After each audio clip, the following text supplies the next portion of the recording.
older adults nangangailangan po ng bakuna sapagkat gusto natin silang maging malusog, gusto natin silang magkaroon ng quality of life. Isang taon na po kaming naglilibot upang ipabatid sa seniors na kayo po ay mahalaga sa atin. Kayo po ang aming nire-respeto para magbiging modelo ng kalusugan.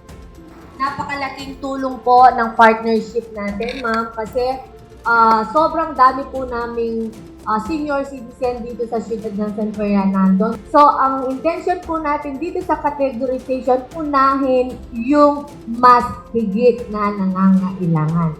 Kaya ang ginawa ko po, nag-house to house talaga kami, literal na house to house, para makategorize talaga lahat ng senior citizen, malaman kung ano yung maintenance nila, at yun po ang hinihingi kong eksaktong pangalan ng gamot, at yun din pong eksaktong pangalan ng gamot na kailangan nila ang binibili po natin. Kaya dito po sa San Fernando, may pagmamalaki ko po na bibigay lahat po sa mga senior citizen na nangangailangan. Tamo pong programa na anti-kanininong no ka rin, mamiyeta mo pong sapat a proteksyon para ka rin kakatamo pong senior citizens para po aiwasan tamo po reng liwaliwang mga lubhang kasakitan. As your partner, King Local Government, we are conducting this flu vaccination in order to prolong the lives of the elderly kini king kakatamo pong syudad na ng San Fernando. This is the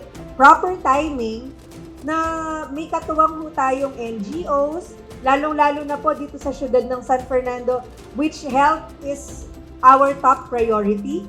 On behalf of the City Council, we are in one with the Mayor, we are in one with RACE in advocating vaccinations, lalong-lalo na po sa extreme ages, yung bata at saka mga matatanda, dahil lahat po sa San Fernando dapat malusog.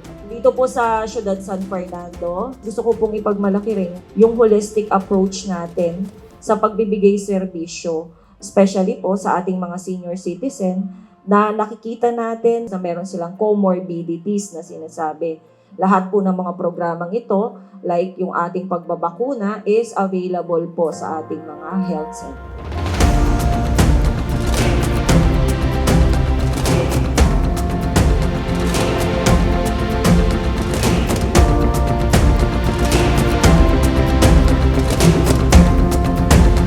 You know, our goal for the Philippine Foundation for Vaccination, which is really to advocate, educate, and conduct research. But all this science must translate into actions like this, because otherwise our senior citizens would not be able to avail of these services that the LGUs. Nagpapasalamat po kami sapagkat this is in fact what working together means.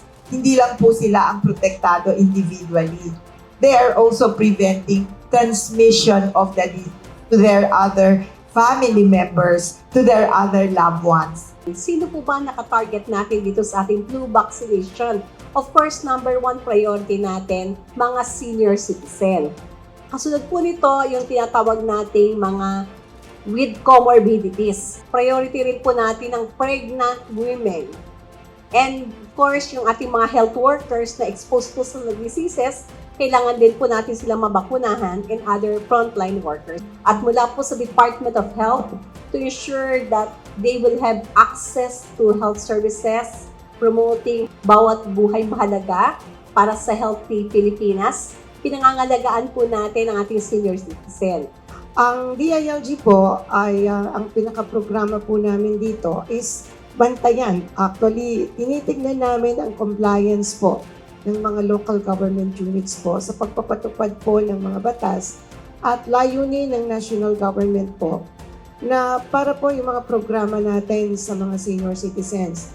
Una na po dito ay tinitignan namin kung meron talagang mga senior citizen center. Ito po ay ginagawa namin yung pagtatasa sa mga local government units po sa pamamagitan po ng Seal of Good Local Governance. sinisigurado po ng DILG na meron pong nakalaan na pondo.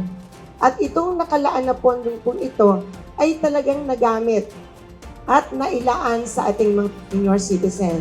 Ito po ang kahalagahan ng pagiging senior. Na maging modelo kayo ng kalusugan, meron kayong purpose sa buhay, maging halimbawa ng ating mga kabataan. Irespeto tayo dahil tayo ay mayroong kinabukasan pa, may maiko-contribute sa ating komunidad.